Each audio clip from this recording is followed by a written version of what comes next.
আসসালামু আলাইকুম রহমতুল্লাহি ওয়াবারাকাতুহ। দিনী ভাই বোনেরা, আমি আশা করি আল্লাহ তাআলার অশেষ রহমতে আপনারা ভালো আছেন, সুস্থ আছেন।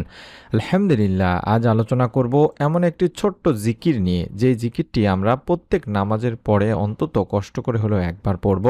আল্লাহ তাআলার আরশ পর্যন্ত কাঁপতে থাকে এই জিকিরের ওসিলায়, এবং ফেরেশতারা আপনার জন্য দোয়া করতে থাকেন যতক্ষণ না আপনার দোয়া কবুল হয়। অত্যন্ত পাওয়ারফুল একটি আমল। আশা করছি আপনারা আজকের পর থেকে নিয়মিতভাবে করবেন। ইনশাআল্লাহ রব্বুল আলামিন আপনার দোয়া কবুল করবেন। মনের মধ্যে শতভাগ বিশ্বাস নিয়ে ভিডিওটি সম্পূর্ণ দেখুন। কোরআনে আল্লাহ রব্বুল আলামিন বলেন, তোমরা আমার কাছে দোয়া করো, আমি তোমাদের ডাকে সাড়া দিব। সূরা গাফিরের ৬০ নম্বর আয়াতে বলা হয়েছে।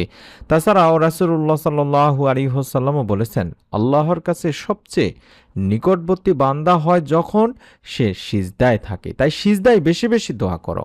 এটি সহিহ মুসলিম শরীফের একটি হাদিস। তাহলে হাদিস থেকে জানা যায় নামাজের পরে দোয়া করার সময়গুলো অত্যন্ত বরকতময়, কারণ নামাজ শেষ করে বান্দা যখন হাত তোলে তখন তার হৃদয় সবচেয়ে বেশি খাঁটি ও বিনয়ী থাকে। চেষ্টা করবেন এই সময়ে বেশি বেশি করে দোয়া করার, আর নফল নামাজের সিজদায় গিয়ে আল্লাহ তাআলার কাছে আপনার দোয়াগুলো বেশি বেশি করে করার চেষ্টা করবেন, এবং আল্লাহর আরশ পর্যন্ত দোয়া পৌঁছায় যাবে। এমন একটি হাদিসে এসেছে, যখন কোনো মুসলিম বান্দা দোয়া করে আল্লাহর দরবারে তা পৌঁছে যায়। কখনো দেরি হয়, কখনো সাথে সাথে কবুল হয়, আর ফেরেশতারা ক্রমাগত তার জন্য দোয়া করতে থাকে। এটি তিরমিজি শরীফের একটি হাদিস। তাই আল্লাহর আরশ কেঁপে ওঠা মানেই হলো আল্লাহ বান্দার দোয়ার প্রতি বিশেষ মনোযোগ দেন। বান্দার কান্না, বান্দার তওবা ও বান্দার আন্তরিক যে দোয়া, এটি সরাসরি আরশে পৌঁছে যায় দিনী ভাই বোনেরা। তাই মনে রাখবেন, রব্বুল আলামিন আল্লাহ তাআলা বান্দার দোয়া কখনোই ফেরত দেন না, বান্দার দোয়া কবুল করেই নেন। এবং কোরআনে এটিও আল্লাহ তাআলা বলেছেন, যারা ঈমান এনেছে তাদের জন্য ফেরেশতারা ক্ষমা প্রার্থনা করে। সূরা গাফিরে বলা হয়েছে। তাছাড়া হাদিসে আরও বলা হয়েছে, যখন বান্দা কোনো ভাইয়ের জন্য গোপনে দোয়া করে তখন ফেরেশতারা বলে আমিন, আর তোমার জন্য একই দোয়া কবুল হোক। এটি সহিহ মুসলিম শরীফের সহিহ একটি হাদিস। তাই নামাজের পরে আমল করলে ফেরেশতারা শুধু নয়, আপনার জন্যই নয়, শুধু আপনার দোয়া কবুল হওয়ার জন্যও প্রার্থনা করতে থাকে। কতটা পাওয়ারফুল একটি আমল। আর যেটা আমি সব ভিডিওতেই বলে থাকি আপনাদেরকে, যে আপনারা আমাদের ভাইদের জন্য বেশি বেশি, বোনদের জন্য বেশি বেশি দোয়া করবেন। যেমন যে জিনিসটা আপনার জন্য প্রয়োজন, অন্য কারোর জন্য প্রয়োজন হতে পারে। তারা যখন দোয়া চায় আপনার কাছে, তখন তাদের জন্য বেশি বেশি দোয়া করবেন। রব্বুল আলামিন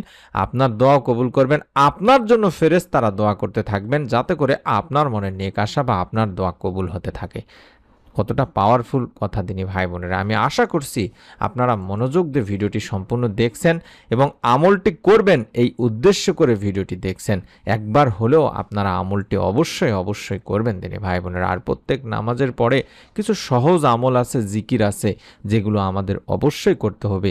সেই আমলগুলো করলে আপনার দোয়া আল্লাহর আরশ পর্যন্ত পৌঁছে যাবে। তার মধ্যে প্রথম ১ নম্বর আমল হলো আস্তাগফিরুল্লাহ। কম করে হলো ৩ বার পড়া। নামাজ শেষে ৩ বার বলবেন আস্তাগফিরুল্লাহ, আস্তাগফিরুল্লাহ, আস্তাগফিরুল্লাহ, এভাবে ৩ বার পড়বেন।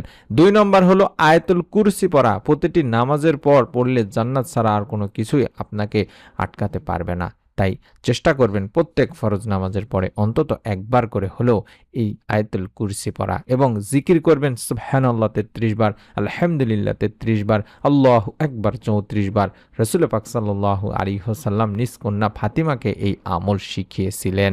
বুখারী মুসলিম শরীফের একটি হাদিস। এবং বেশি বেশি করে পড়বেন, অন্তত ১০ বার কম করে হলেও পড়বেন লা ইলাহা ইল্লাল্লাহ, লা ইলাহা ইল্লাল্লাহ, লা ইলাহা ইল্লাল্লাহ, এভাবে পড়বেন। এটি পড়লে বড় বড় গুনাহ মাফ হয়ে যায়। এটি বুখারী মুসলিম শরীফের একটি সহিহ হাদিস।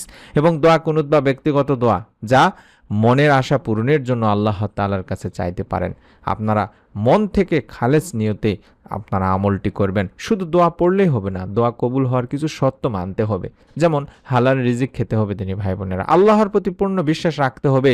অধীর না হওয়া, অর্থাৎ অধৈর্য না হয়ে যাওয়া। দোয়া কবুল হতে সময় লাগতে পারে। আপনারা চেষ্টা করবেন আপনাদের দোয়া করতেই থাকা, কারণ এর প্রতিদান আপনি পাবেন। যে আমলের প্রতিদান পাওয়া যাবে আপনি শিওর, সেই আমল কেন বন্ধ রাখবেন বলুন। সঙ্গে সঙ্গে না পারলেও রব্বুল আলামিন আপনার জন্য যখন কল্যাণকর হবে তখন অবশ্যই আপনাকে দান করবেন। এবং অন্য মুসলমানের জন্য দোয়া করা, যেটা আবারও বললাম, এতে ফেরেশতারা আপনার জন্য একই দোয়া করবেন।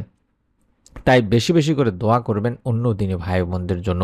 হজরত উমর রাদিয়াল্লাহু তাআলা আনহু এমনটি বলেছেন, আমি জানি না আমার দোয়া কবুল হলো কি না, তবে আমি এতই খুশি যে আল্লাহ আমাকে দোয়া করার তৌফিক দিয়েছেন। কতটা পাওয়ারফুল কথা। এক সাহাবী বলেছিলেন, আমি যখনই নামাজ শেষে দোয়া করেছি, আল্লাহ হয়তো সাথে সাথে দোয়া কবুল করেছেন, নতুবা আমার জন্য তা থেকে উত্তম কিছু রেখেছেন।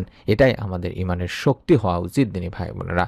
আমি কথাগুলো বলছি, মনোযোগ দিয়ে মন থেকে শোনার, মন থেকে বোঝার চেষ্টা করুন, তাহলে আপনাদেরকেও আল্লাহ তাআলা বোঝার চেষ্টা করার তৌফিক দান করবেন। তাই প্রতিটি নামাজের পরে, প্রত্যেক ফরজ নামাজের পরে আস্তাগফিরুল্লাহ বলুন, আয়াতুল কুরসি পড়ুন এবং মন থেকে দোয়া করুন।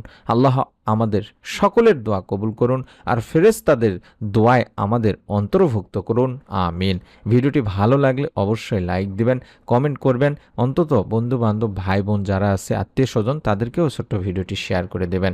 প্রতিদিন আমরা এই আমল করে থাকি, প্রতিদিন আমরা আপনাদেরকেও ভিডিওগুলো দেওয়ার চেষ্টা করে থাকি। আপনারাও আমলগুলো প্রতিদিন করবেন, প্রতিদিন আমলগুলোর বিষয় নিয়ে আপনাদের আত্মীয় স্বজনদের সাথে আলোচনা করবেন। নতুন ভিডিও পাওয়ার জন্য অবশ্যই অবশ্যই আপনারা চ্যানেলটি সাবস্ক্রাইব করে পাশে থাকবেন। সকলে ভালো থাকুন, সুস্থ থাকুন। রব্বুল আলামিন আপনাদের মনের নেক আশা পূরণ করুন, দোয়া কবুল করুন, আমিন। আসসালামু আলাইকুম ওয়া রাহমাতুল্লাহি ওয়া বারাকাতুহু।